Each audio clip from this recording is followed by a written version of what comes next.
स्थापकाय च धर्मस्य सर्वधर्मस्वरूपिणे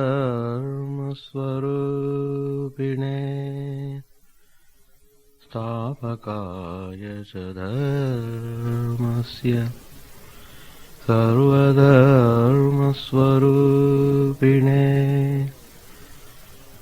अवतारवरिष्ठाय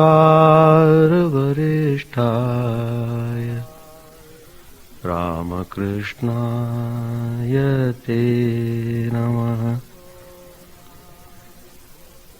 असतो मा सद्गमय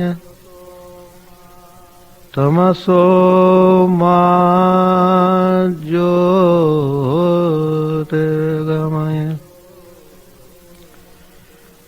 असतो मा सद्गमय तमसो मा ज्योतिर्गमय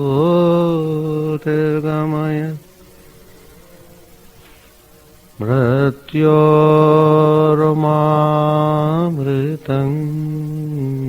गमय।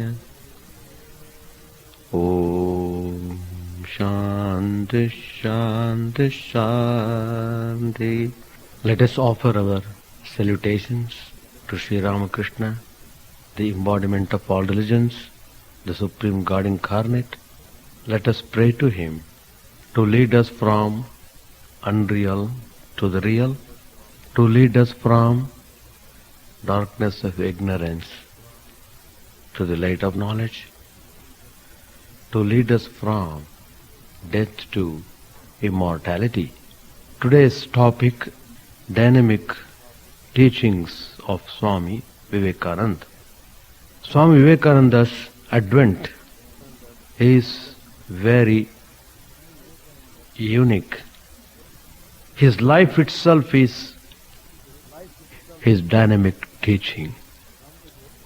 From the date of his birth and to the last, what tremendous self-sacrifice, what tremendous courage, what tremendous spiritual strength,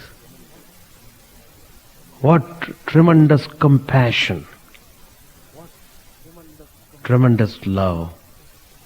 If we dwell upon these most fine qualities in Swamiji's life,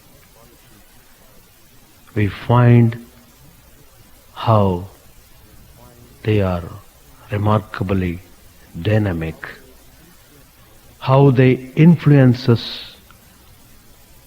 deeply. Only we must look into his life properly, think about his teachings with all earnestness. Then surely we become remarkable disciples of Swami Vivekananda. He was not a single kind of man, but he was a totality of mankind in one. That is, the potential of mankind realized in human flesh. That is Vivekananda. How much experience he had in his life under the masterly guidance and directions of Sri Ramakrishna. Vivekananda realized all the qualities of the universal man to the maximum degree. Here is a person who is truly called a universal. It is he who declared, I belong not only to India, but the whole world.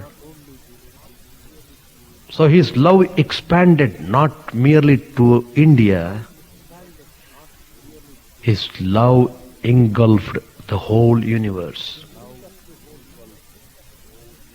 He filled up the whole universe with his most fascinating and wonderful teachings. He loved man. He lived for the sake of man. He dedicated his whole life for the emancipation of man. That is Swami Vivekananda. If an ordinary person with a single track of mind is compared to flashlight or at most searchlight that send out a single beam in one direction, Swami Vivekananda was not like a flashlight. He was not like searchlight, but he was like the sun himself, shining in all directions at once. That is Vivekananda. If you read his life thoroughly, you will see how you get transformation in your life. To our single track minds, Swami Vivekananda may appear contradictory because he has said so many things. He has touched upon all the subjects in the universe. He has dealt with all the matters. He could probe into any of the things in this world. Nothing was secret to him. So he could give out the best in everything. But to understand Vivekananda, you have to study him completely, and then only you will have the whole idea about Swami Vivekananda. So in him all these contradictions are only seeming contradictions, complementary qualities and meanings, not outright logical contradictions. So he lived and taught not one particular path or one particular yoga and said, look, you practice only this. Everything else is not true. Everything else is useless. It is futile. He never said that. He never said that. He gave due consideration to all the paths, to all the yogas, and he declared that all these yogas certainly take man to the supreme goal. So, he did not teach any one path or yoga exclusively, not even one path predominantly, but all paths in one. He was just like Sri Ramakrishna in his teachings. Sri Ramakrishna, as I said in my prayers, is the embodiment of all religions.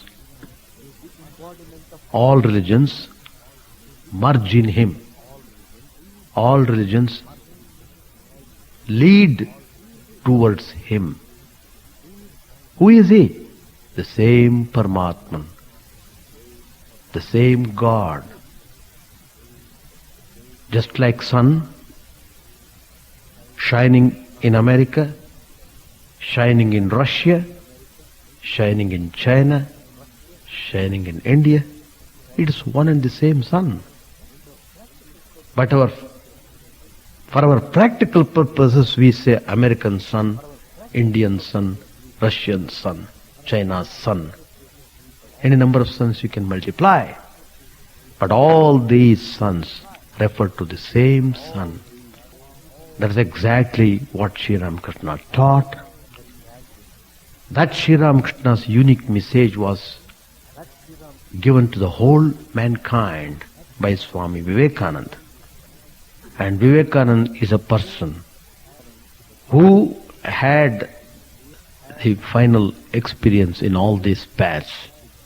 He was a master yogi, karma yogi, bhakta yogi, jnana yogi, and dhyana yogi.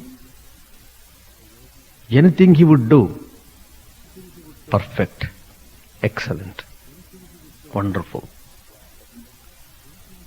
That's why Swamiji's teachings are so fascinating.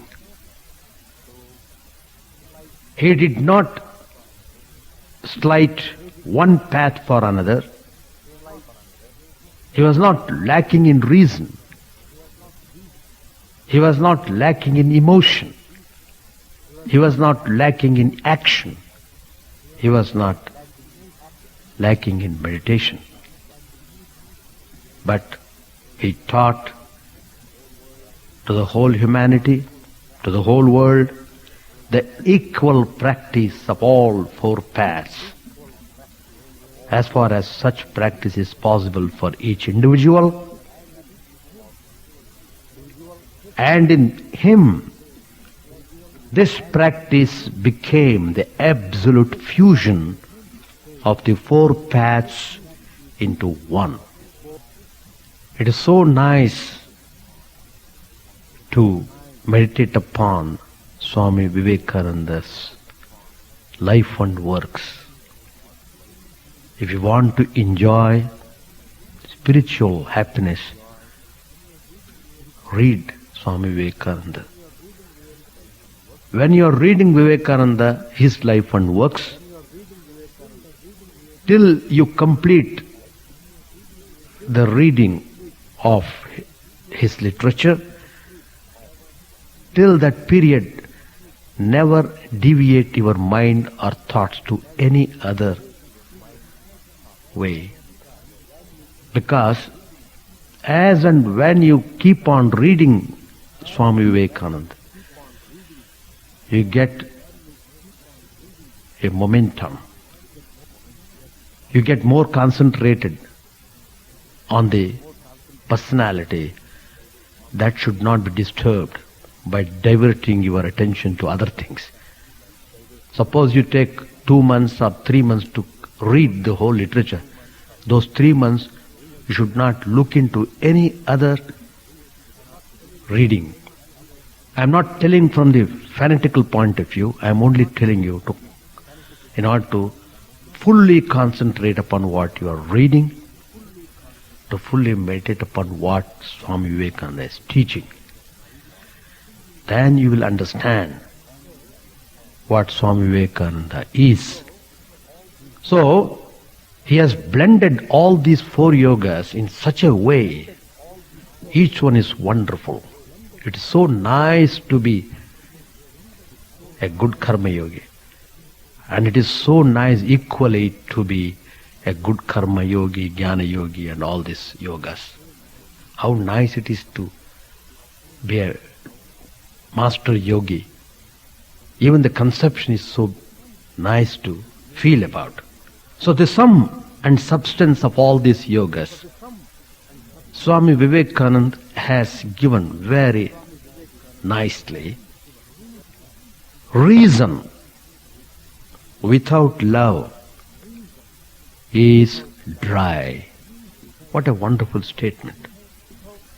Reason without action is impractical. Reason without meditation is ineffectual. See how nice it is to elaborate on these fine aphorisms of Swami Vivekananda. So one could go through each path showing how each lacks something essential if the others are missing. So, like a four-faced divinity, Brahma is called Chaturmukh Brahm. The creator of the universe has got 4 faces. He looked in all directions at once. He was a whole man and taught others to be whole. As I said earlier, meditating on him, dwelling on his life and teachings itself is dynamic. There was an air of divinity about him. Everyone who would be near him, who could see him, who could talk to him, immediately feel the divine vibration spreading around him. That means once you saw him, you would love to see him again and again. Once you hear him, you love to hear him again and again.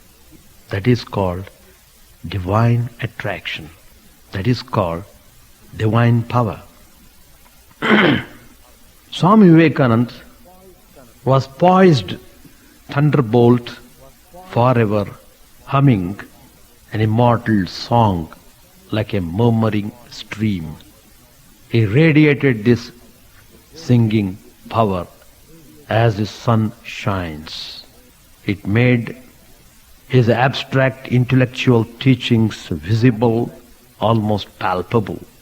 So whenever he would speak of soul and of God, people immediately would feel a kind of immense joy and peace on hearing these teachings from him.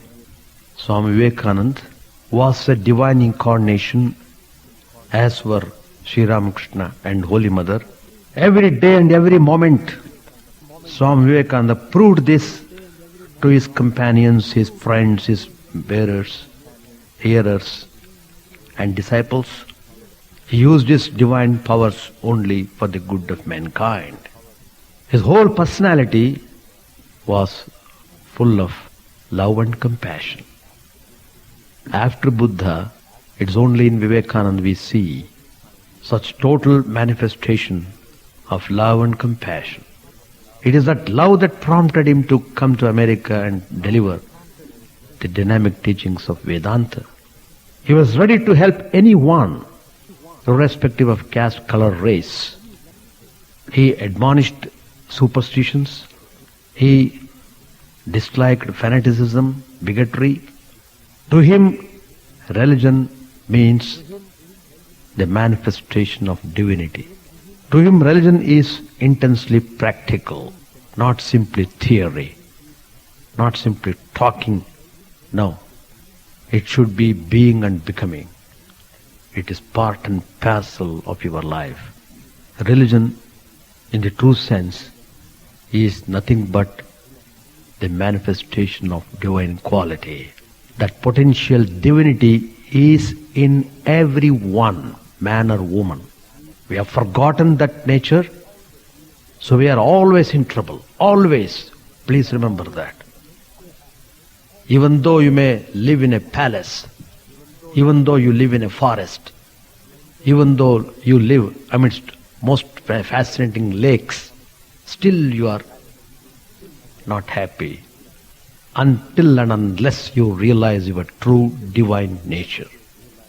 The potential divinity in you must be opened up, must be allowed to sprout and spread and grow. Then only the darkness of ignorance can be destroyed. The darkness can be destroyed only by bringing the light, not by any method.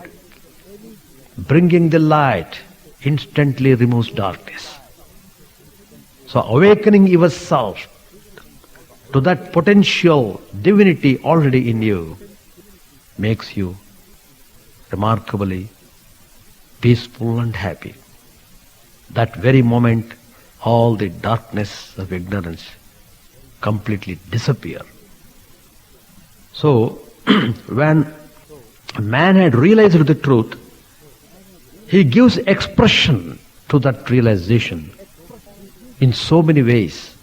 Always he wants to help, he wants to love all the creatures, Adveshta sarvabhutanam maitraha karuna evacha nirmamo nirahankaraha.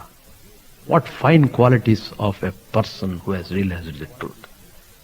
Adveshta sarvabhutanam, hates none. Even if he hates one single creature on this earth, it means his realization is not complete.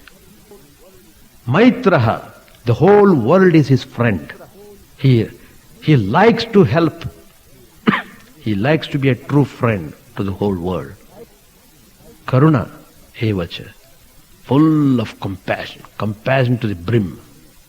There is nothing but compassion. Such a person, wherever he goes, naturally, people are fortunate to come under his direction. So whatever they do is an act of blessing. And they always try to help. They feel everyone is their own. What Holy Mother said, my dear person, no one in this world is a stranger. What a fine statement it is. We feel we are strangers because of the ignorance. Once that ignorance is gone, you feel very closeness. You feel very closeness. That closeness of spirit you feel because of the realization of the Atman, the true divine nature. One day, in Chicago, in the year 1894, in the month of March, a French opera singer, Emma Cave, a French lady, she went to see Swami Vivekananda. It was an extraordinary meeting in every way. If you read that episode in Vivekananda's works, you will be thrilled. How the most depressed person who tried to commit suicide number of times, who thought she was completely collapsed, who underwent tremendous crisis in her life, who felt unbearable pain, such a person was saved. Not only saved, she was transformed into a higher life just by the meeting of Vivekananda. How Vivekananda could transform her through the most wonderful power of love. That is the beauty of pure love. Love where there is no selfishness, where there is no trace of selfishness, that's called pure love. That love Vivekananda gave to her. That love healed all her pains. Not only healed, all the confusion, tensions, worries, depressions, sufferings, all these things were just rooted out. So, the most latest tragedy she underwent in her life was untimely accidental death of her daughter by fire. So she could not bear that anymore. Somebody suggested, why not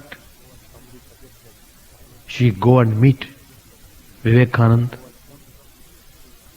who had come from India, whose spiritual power was so impressive. Why could she not go and meet him so that she could be helped in some way?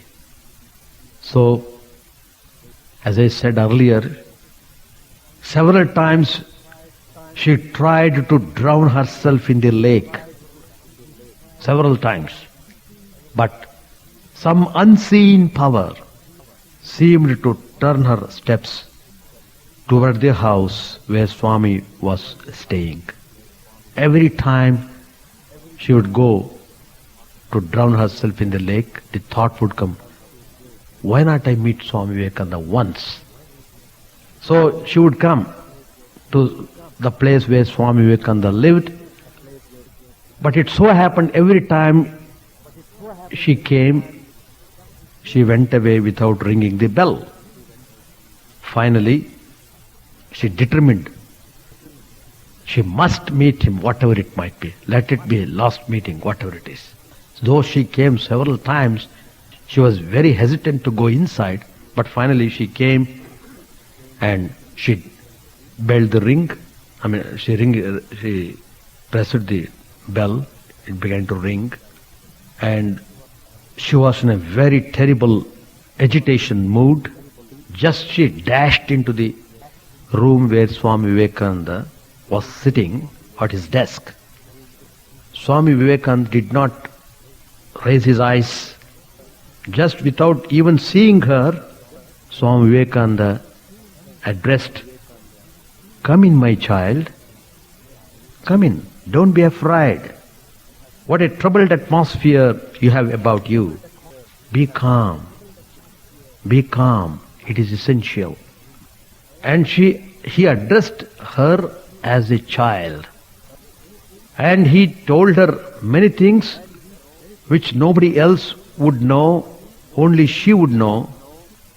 He didn't know even her name before. So when she came to know how Vivekananda could know all these things, she was amazed. So Vivekananda's advice to her was to be cheerful. He said, "Don't brood over this sorrow.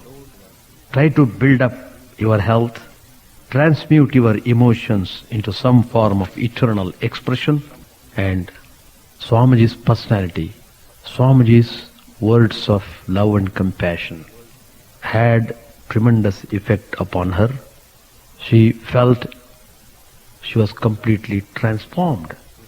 The next moment, she was remarkably cheerful, and all the sufferings had been removed from her heart.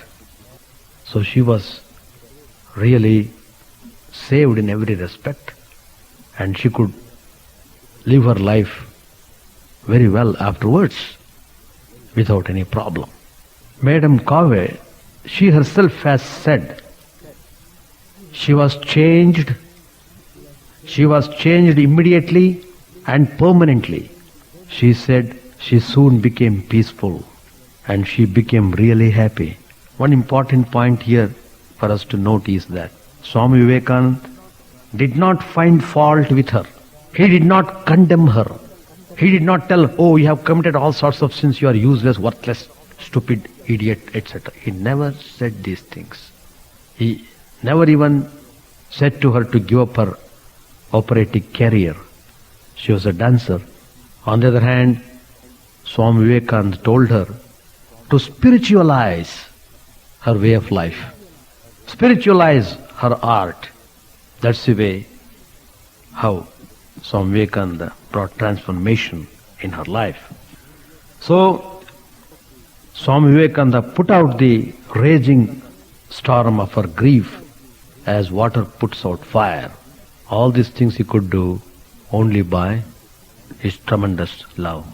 Swami Vivekananda gave the vision of God to all who could take it, as much as the small vessels of finite minds could hold. He poured out God in abundance, as a person pours out tea from a pot into cups. Swamiji poured God all over the world, on everyone's head. Words were the smallest part of his message. Throughout his life, he fought against the demons of ignorance and prejudice. He slew them right and left wherever he met them. Swami Vivekananda came to conquer, and conquer the West he did, winning it for the establishment of the cultivation of Vedantic ideas from London to San Francisco. For the first time, the most sublime teachings of Vedanta were given to the people in the West.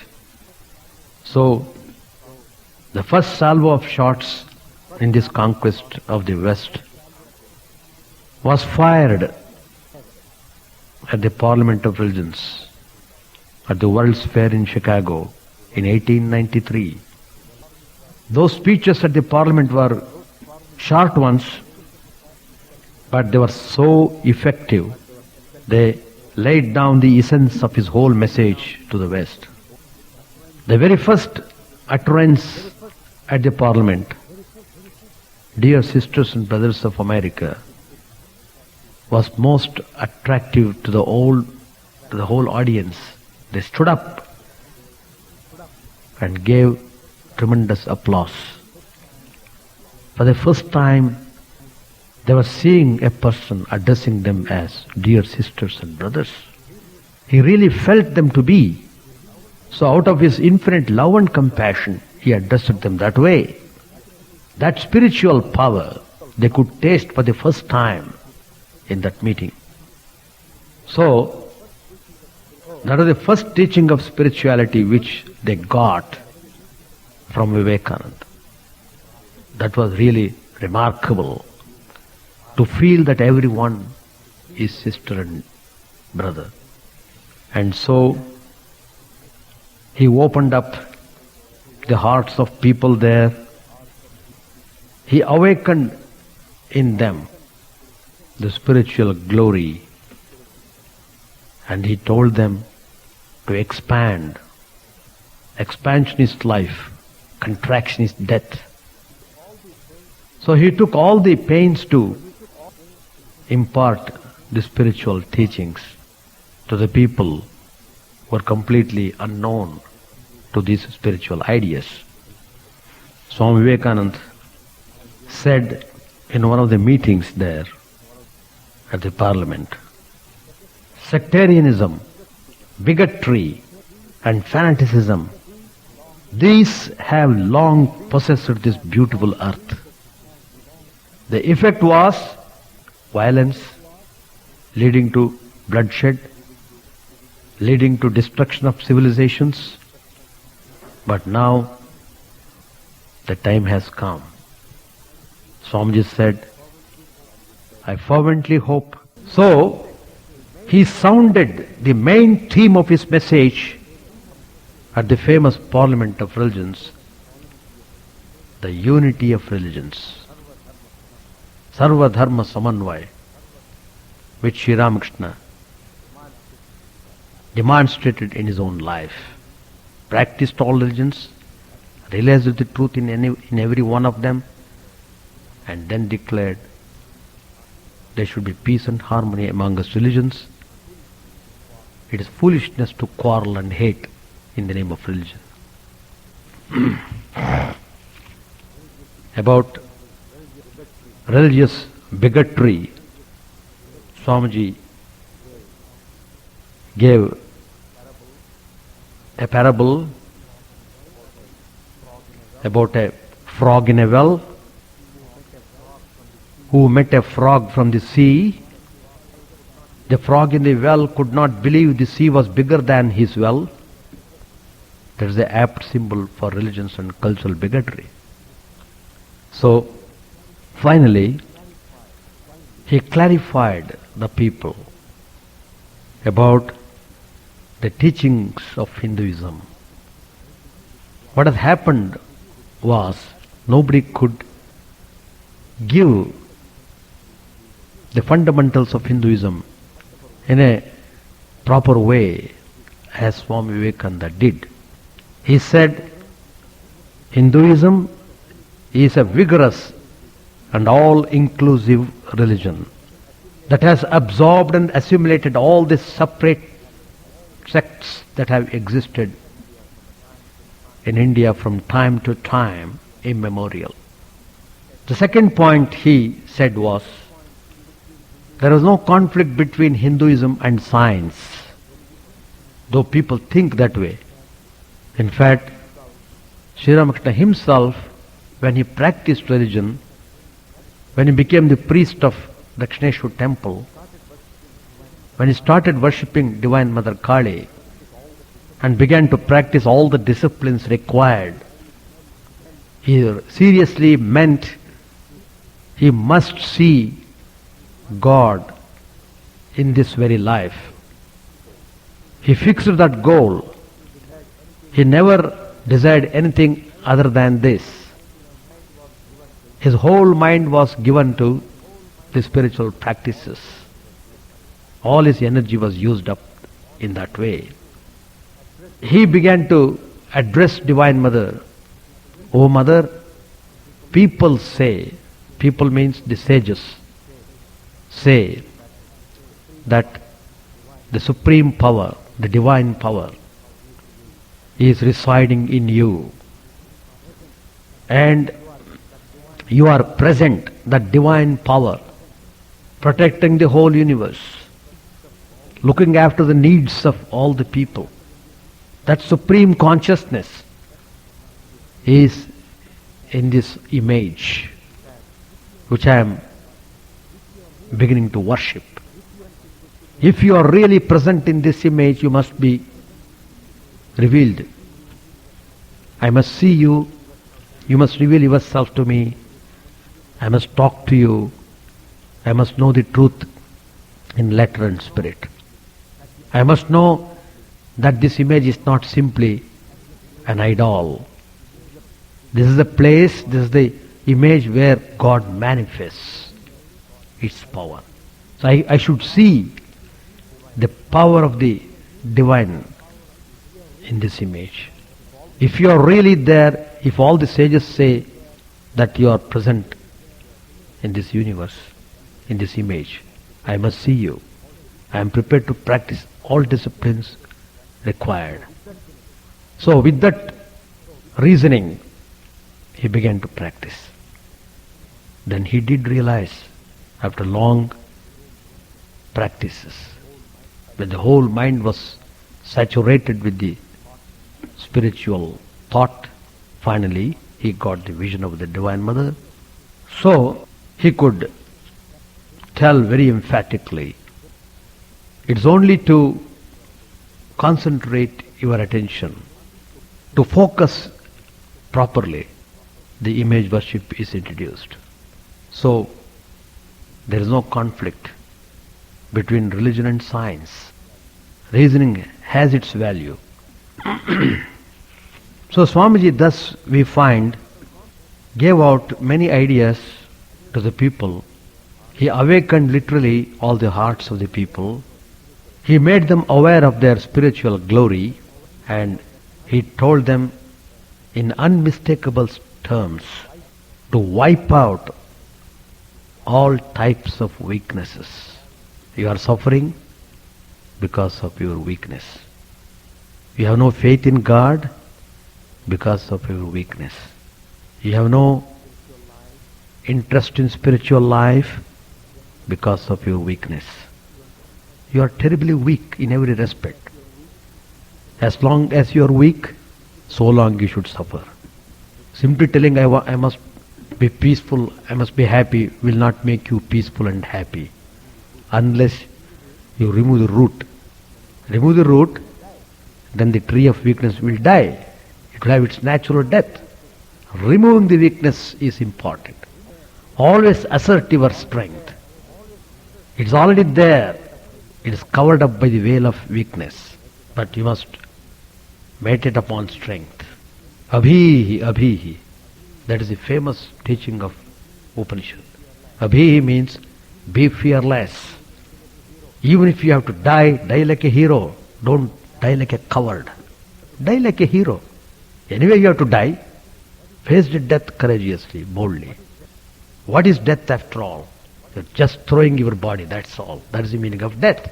Just like throwing this garment. When the garment becomes old, when you feel bored, oh, I am wearing this since 1 month, let it, even though it looks very clean, it looks very neat and clean, even though it looks very beautiful, attractive, still I got bored, let me throw it away, let me have another one. It is just like that. Why you are clinging to the body, even if you are aged 90 or 95 years, still you want to cling to the life. Why that clinging? Because of ignorance, because of weakness, because of fear. You don't know what will happen after death.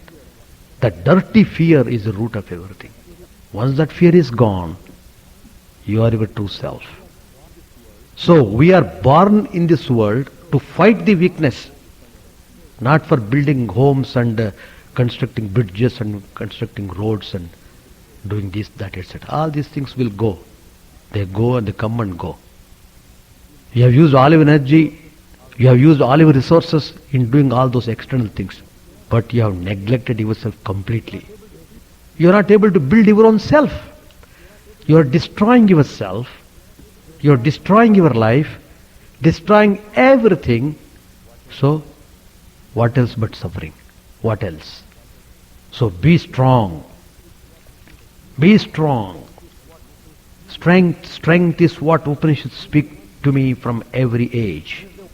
This is the one thing to remember. It has been the one great lesson I have been taught in my life. Strength. It says strength, O man, be not weak. So what we do, we allow the weakness to grow.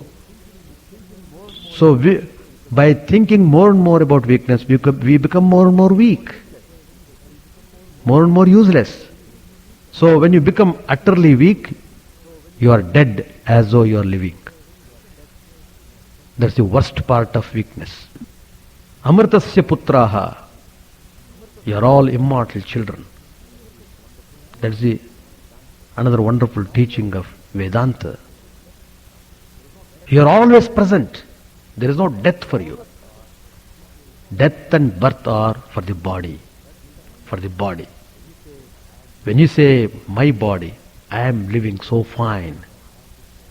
My mind is so fine.